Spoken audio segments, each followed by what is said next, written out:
Hey friends, it's Nikki here with Stillwater's Wreath Designs. I'm getting ready to make a little Easter bow for an Easter swag that I'm getting ready to make. So you guys can understand my color selection. This is actually the sign I'll be using on the swag. Super cute, from the Dollar Tree. And today I'll be using my Bowdabra. I am decent at making hand bows. However, I do find it quicker to use the Easy Bow Maker or the Bowdabra. So I thought I would just give you a quick tutorial on how to use the Bowdabra. So if you've not worked with the Bowdabra before, it's pretty simple. This is what it looks like. And so it's got a slit down the center, going both directions. It's just a heavy duty plastic. And it's also got this, I call it a pressing stick. So once you have your ribbon materials in here, you can actually shove this down in there, give it a good push, and that'll really help squish your ribbon together to have a nice tight bow. There's actually some bow tying material that you can purchase from Bowdabra. You're welcome to use that. Also, you can use chenille stems or pipe cleaners and floral wire. What I'm using today is actually just the 26 gauge floral wire from the Dollar Tree. I find it works pretty good to make these lighter weight bows. And just a quick note about the ribbon before we get started. These are the 4 that I have chosen. And they are all wired ribbon anytime you're making a bow. I feel that wired ribbon always gives you the best result. It holds its form the best. And so we've got 2 2.5 inch wired ribbon and 2 1.5 inch wired ribbon. So back to our Bowdabra, you're going to cut a piece of floral wire if this is what you're using. I would say this is probably about 9 or 10 inches long once it's been folded. And so you're going to gauge the length that you need this to be based upon the size of your bow, and more importantly, where you'll be attaching it and how much distance or length of wire you're going to need to affix your bow to whatever you're attaching it to. So what you're going to do is want to fold that in half. So as you can see, this is probably, I'm going to say 18 inches. Let's just take a peek. Yep, looks like it's about 19 inches long in total, and then I fold it in half. Once you fold it in half,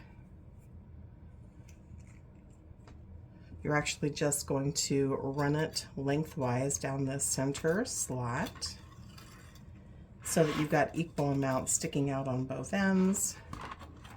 And then to keep them out of your way and from snagging, as well as keeping them in place, just tuck them under your Bowdabra and then start cutting your ribbon. So of course, whenever you're adding ribbon into the Bowdabra, you always want the pretty side to be up. So you're going to gauge how long you want your tails to be. In this case, I'm going to say my tails are probably going to be about, I would say 8 to 10 inches long. Pinch and pleat in the middle. Press it down into the center piece. After you've pinched and pleated, give it a good twist, because we want that pretty side up. So you're going to shove it down there all the way to the bottom. Make your loop, however large you would like to make it, based upon where you're placing it.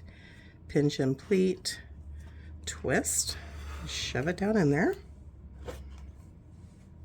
You can use multiple ribbons or one type of ribbon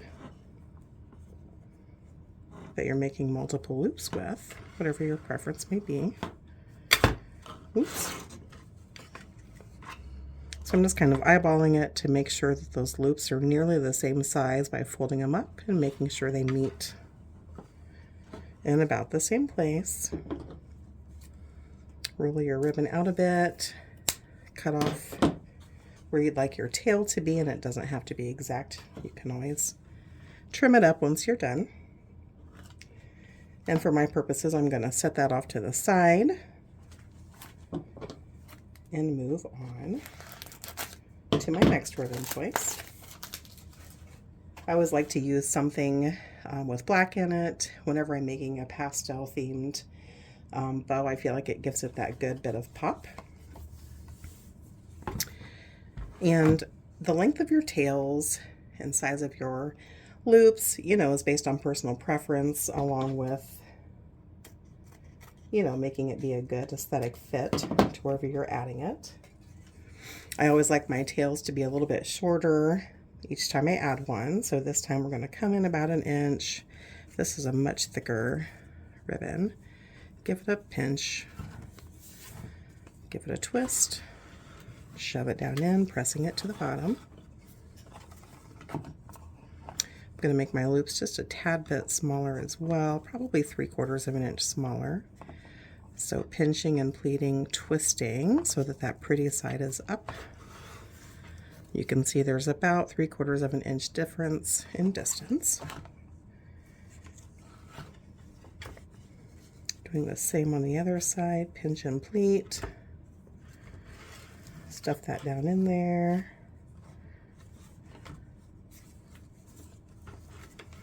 Looks like our loops are about the same size. Pulling down my ribbon tail, making about 1 inch shorter than the previous, and cutting it off. I'm going to go ahead and take this piece that comes with the Bowdabra. I'm going to shove this down in here in the center crack and give it a good push.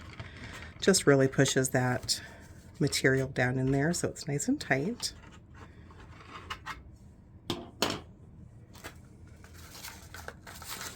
We're just going to keep on going the same way. So tail first, making it a little bit shorter than the last tail that we made, probably 3/4 of an inch shorter. Pinch and pleat, twist, shove it down in there. Make our loop a little bit smaller than the last. Twist, shove it down in there, make sure it's a bit smaller. Make your last loop, pinch and pleat, press it down into the center. Before we cut it, we're just going to make sure that our, now see, this one is actually far too large, so we'll give it a tug. And then we'll peek, much better. Glitter ribbon tends to be pretty heavy. So I'm going to use this compression stick again. Press that down in there. Give it a little push to make sure that that's nice and tight. Then we're on to our last ribbon.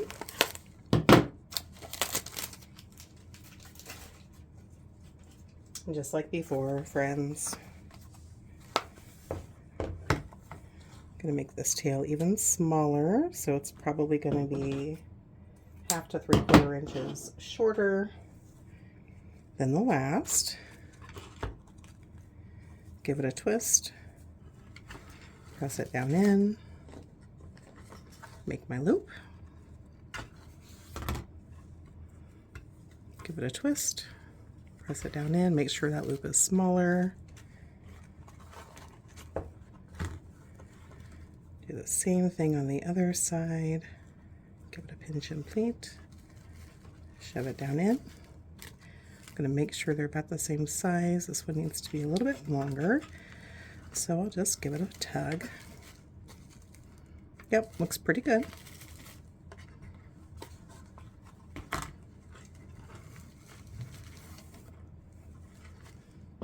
Cut off my tail a little bit shorter than the last. And that's all the ribbon that I want to use in this bow. So now it's time to tie it off.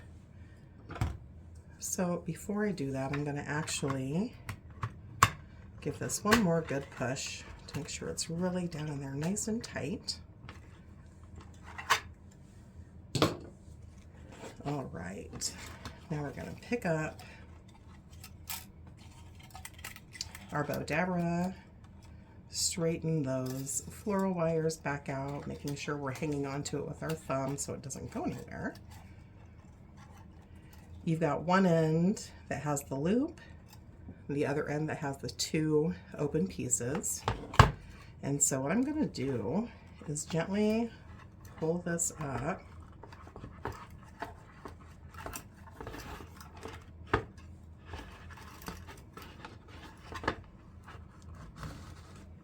I'm not going to let it pop out, it's just a little bit below the top.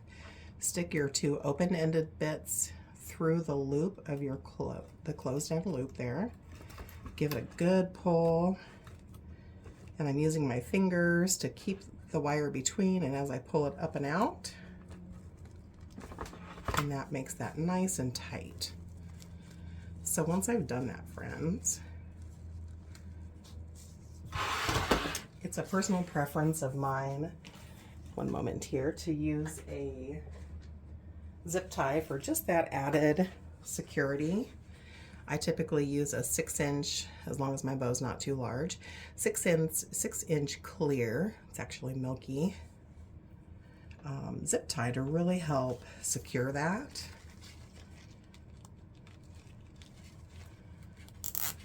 And I'll just give it a good pull to really make that nice and tight.